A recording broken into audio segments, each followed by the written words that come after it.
Hello everyone, আমার ছোটোখাটো mini ব্লগে তোমাদের স্বাগতম। দিওয়ালি রাতটা কি সুন্দর তাই না? ঘর বাড়ি কত সুন্দর আলোয় আলোকিত হয়ে যায়। সেই দিন ছিল আমার বোনের বার্থডে সেলিব্রেশন। তো এখানে সব কুঁচো কাচাগুলো আমার বোনের বার্থডে সেলিব্রেশন করছে। কেকটা কি দারুণ তাই না? এইটা হচ্ছে দাদা, তো দাদা বোনের হাত ধরে কেক কাটাচ্ছে, কারণ বোনের তো এখনও 5 বছর হয়নি। কেক ও নিজে কাটবে না, তো কাটতে নেই। এখানে কেক কাটার পর্ব চলছে। আমার ডেলি ভ্লগ আসে, কিন্তু আমি একটু ব্যস্ততার মধ্যে ডেলি ভ্লগ দিতে পারি না। এরপর আসবে দিওয়ালিতে আমরা কী কী মজা করলাম, কেমন বাজি ফাটালাম, এই ভিডিও তোমরা যদি দেখতে চাও কমেন্ট করে দিও। এখানে কেক কাটার পর বনি তার মাকে খাইয়ে দিচ্ছে, মানে আমার কাকিমা।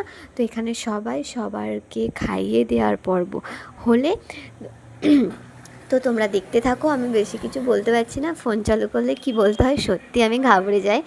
এইটা হচ্ছে একটা পাশের বাড়ির ভাইজি হয় আমার, এখানে সবাইকে খাইয়ে দিচ্ছে।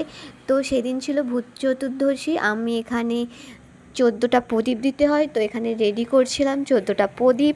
এখানে বাপির সাথে একটু বাপিও গল্প করছিল, সব বাপি আমি আর দিদা, মানে আমার মামার বাড়ির দিদা মিলে এখানে তৈরি করছিলাম। এইটা আমার দিদা গল্প করছে আর আমার মা ক্যামেরা ধরে দিচ্ছিল।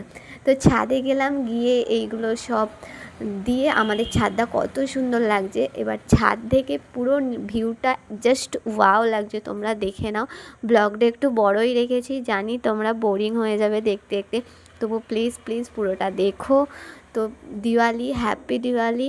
দিওয়ালি শেষ হয়ে গেছে, কেমন কাটালে জানিও। বাই।